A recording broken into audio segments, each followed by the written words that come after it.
Hey guys, welcome back to Real Housewives Recaps. Today, I'm sharing something fun with you.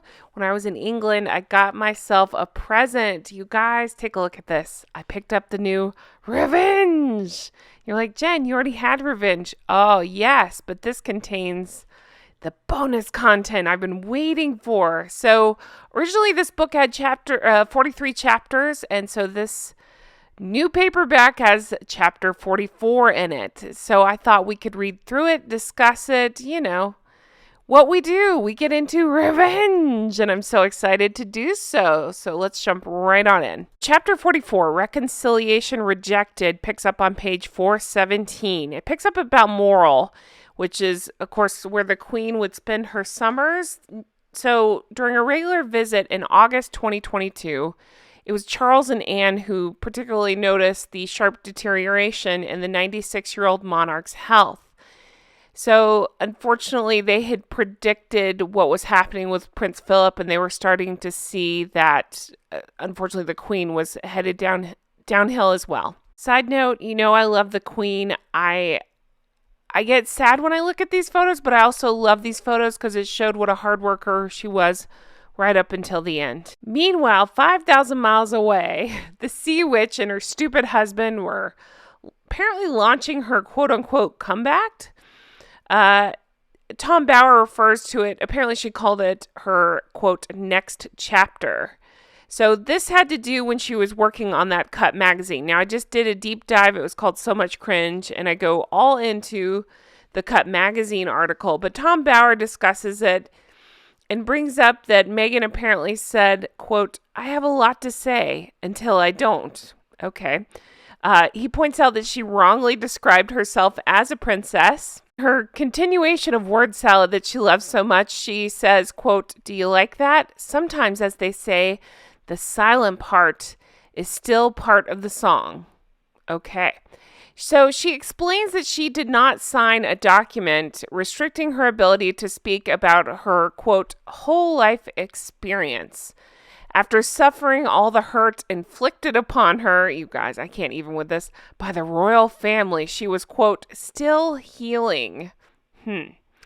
Generously, she had considered forgiving the Windsors, but added, quote, it takes a lot of energy to forgive.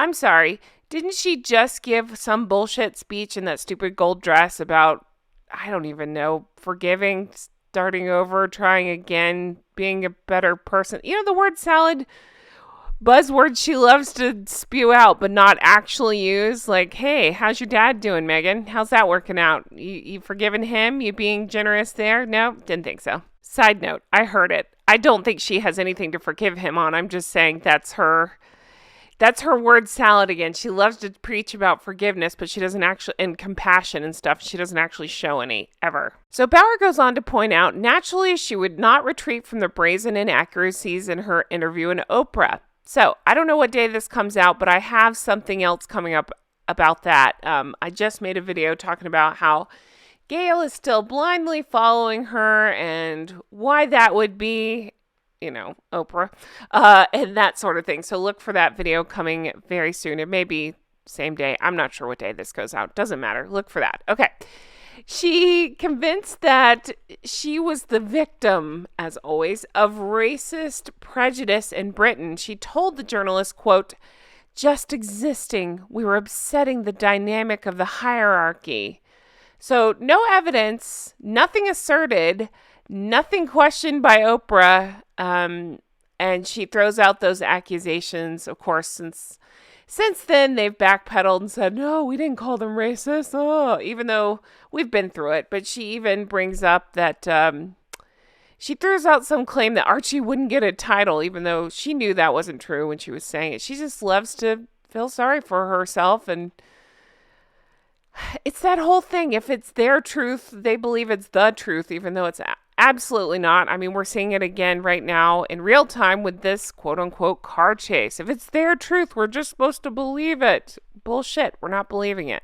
Power goes on to talk about how unbelievable her self-pity is, how grossly exaggerated it is, and God, how she brought up things like she would, quote, survive the criticism. Oh, really? just like you survived the near catastrophic car chase. Okay. So to prove the widespread sympathy for her plight, she described how a South African actor at the London premiere of The Lion King pulled her aside, and that whole dance in the street thing. Again, I made a video about that. Check that out as well. That's under the So Much Cringe heading. So check that out.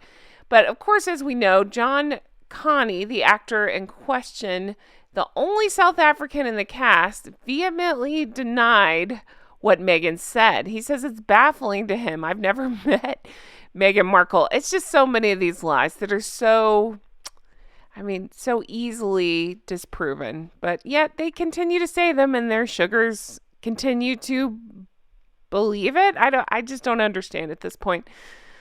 Okay, so he goes on to say that her wedding was, quote, a non-event in South Africa. Funny side note, I've had so many lovely people from South Africa in the comments here and saying the same thing. Like, what? What is she on about? That didn't happen. But of course, as we know, she equated her wedding with Mandela's release after 27 years in prison. Oh my goodness. Okay, so again, just showing her self-delusion. Meghan claimed to have never read the media.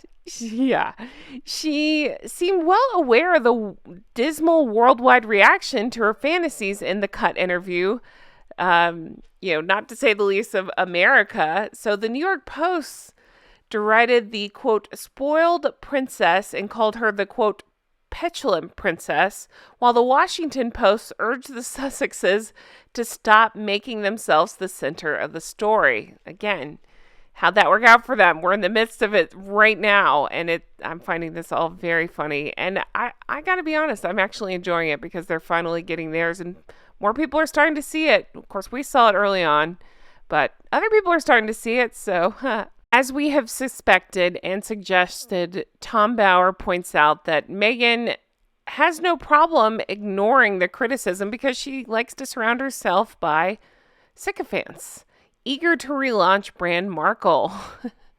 Meghan was comforted by a carefully constructed plan to forge appearances and headlines. Again, I'm laughing knowing where this ends up going. Depending on the Sussexes, what they're generating fame for or failing that, notoriety. Either way was acceptable so long as the punters took note. Promoting her much anticipated Spotify podcast series, that thing, you guys, we went into it on Patreon. It is awful. Apparently that was her first task. To fuel the campaign, she resumed an Instagram account. Ooh, big deal. Her previous denunciation of social media was forgotten because, again, she just says these things. She throws them out there and then, easily disproven, easily changed. Okay.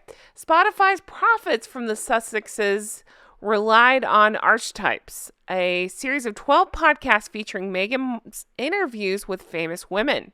Her purpose, she said, was to investigate the labels that try to hold women back. You guys, I'm laughing because they talk about how it featured Serena Williams, and that's the one that we actually played. You guys, we listened to 20 minutes of it, and she just went on about herself. She didn't even get into the Serena. I think we ended up cutting to the Serena Williams because why let somebody with actual, interesting life experience speak? Let's just hear from Meghan again some more. Oh my God. But she continued to use this as a place to attack the royal family. Meghan claimed that a fire had erupted in Archie's nursery during their 2019 tour of South Africa. You guys, I'm working on a video on this too. I want to talk about this in depth. I want to talk about how, to me, that's just another near catastrophic event that has since been disproven. And one of my favorite lines from the book on page 419, Tom Bauer says, Meghan's abiding skill is to deny the real truth. So Bauer goes on to explain that during this time with the Archetypes, she was also awaiting the results produced by documentary film director Liz Gabris for that Netflix series that was agreed upon. She expected it to glorify herself as a global megastar married to a prince. Quote, The piece of my life I haven't been able to share, she believed, is our love story. What? That's not what that was about. That was about bashing the royal family, making yourselves big old victims again. But any suggestion that the Sussexes would attack the royal family in the Netflix series was contradicted because, again, they have zero relationship with the truth. We ended up seeing the final product. That's mostly what it was. Then Bauer goes on to say that Meghan Markle's yet-to-be-revealed ace was Harry's memoir, secretly called Spare, an allusion to the heir and a spare. The book's anticipated publication was planned as a global phenomenon. Translations into 15 languages underway. Tight security had confined outsiders to mere speculation about the contents, as they would refuse to retract any of the inaccuracies uttered in Oprah Winfrey. It was hard to believe that Harry's ghosted memoir would not contain other audacious allegations. The book's success depended upon generating sensational headlines, true or false, to damage the royal family. Some doubted whether Harry had carefully read the ghostwriter's script. By contrast, many assumed Meghan had vetted every sentence. To some, the book was more her version of events than Harry's. That's what we said too. Very much written by her. I mean, just the scene where she had the William and Catherine just utterly shocked that Harry would be dating Meghan Markle from their favorite show Suits. You remember that bullshit? It's all bullshit. Anyway, definitely had her hand in it. You guys, I'm going to stop this here because we still have a few more pages to go, so we'll continue on. Are there new revelations so far? No, not really, but I still enjoy the heck out of Tom Bauer, even though he's been controversial in the news lately. I've seen your comments. I know you guys are mad at him. Me too. I don't like that he seems to be really trying to go after Charles and kind of throwing Catherine under the bus a little bit. So I get it. He's kind of on my poop list too, but I'm enjoying this book. I love the book Revenge. I'm enjoying this bonus stuff. The only part that I have to ask, and I have not read ahead, I'm reading this as we go. Where's the part about Doria? I thought we got to learn where Doria was. What's going on with that? You heard it too, right? Like he was going to answer the questions about Doria. Where's that part of the book? Because I haven't seen it so far. But regardless, it's still fun to make fun of these two, especially in light of what's going on now in the news and what they're in there for, this sensational, quote unquote car chase. It's also ridiculous. So we'll finish this in the next video. But as always, thank you so much for being here. I really appreciate it. Thank you for supporting. If you want to further support, definitely check out my merch. We got Recollections May Vary. Very much applies in this situation. Make It Make Sense, again, also applies. But we also have Patreon, patreon.com/Real Housewives Recaps. That's where we're doing, bonus content, extra deep dives. We're going deep on some of the interviews that these two have given and some of the events that they've been involved in. It's also ridiculous, right? But as always, thank you so much for being here. I really appreciate it. Patreon.com/Real Housewives Recaps. That's where you can become an executive producer and get your shout out. Speaking of which, I'm going to shout out my executive producers now. So huge thank you to Linda. Thank you, Melissa. Thank you to Paige. Huge thank you to Teresa. Thank you, Mary. Thank you, Amy. Thank you, Kay. Thank you, Shauna. Thank you, Brenda. Thank you, Aaron and Frank. Thank you, Kristen. Thank you, Ann M. Thank you, Amanda. Thank you, Ann H. Thank you, Karen. Thank you, Glynis. Thank you, Karen. Thank you, Patty. Thank you, Adair Becker. Thank you to Erica. Thank you, Amber.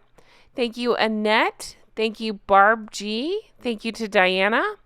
Thank you, Allison B. Thank you, Jean. Thank you, Lori. Thank you to Pauline. Thank you to KT. Thank you, Jolene. Thank you, Stromboli. Thank you, Catherine. Thank you, Loie. Thank you, Lucy H. Thank you to Georgia. Thank you, Susie. Thank you, Nikki. Thank you, Robbins Landing. Thank you to Helen. Thank you to Mara. Thank you, Ashley C. Thank you to Molly. Thank you, Amber. Thank you, Ashley. Thank you, Amanda. Thank you, Michelle. Thank you, Sand Squid. Thank you to Rach. Thank you, Linda. Thank you, Leslie. Thank you, Dee Dee. Thank you, Nina. Thank you, Heather. Thank you, Tracy. Thank you, Penny. Thank you, Dombey. Thank you, Android P. Thank you to Sheena. Thank you, Aaron M. Thank you, Faye. Thank you, Judith. Thank you, Spectrum Mom. Thank you, Vanessa B. Thank you, Christy. Thank you, Michelle. Thank you, Mimi Heathcote. Thank you, Misty. Thank you, Candy. Thank you, Anita. Thank you, Leslie. Thank you to Bree. Thank you, Sandra. Thank you, Stephanie. Thank you to Elvis Rose here on YouTube. And thank you to Lori. Well, I so appreciate you all. Thank you if you are on the Patreon. Thank you if you're an executive producer. And hey, if you're not, definitely check it out. We have a lot of fun over there. Guys, I hope you have the best day, and I will talk to you again soon. Can't wait to bring you another video like this. Take care. Bye-bye.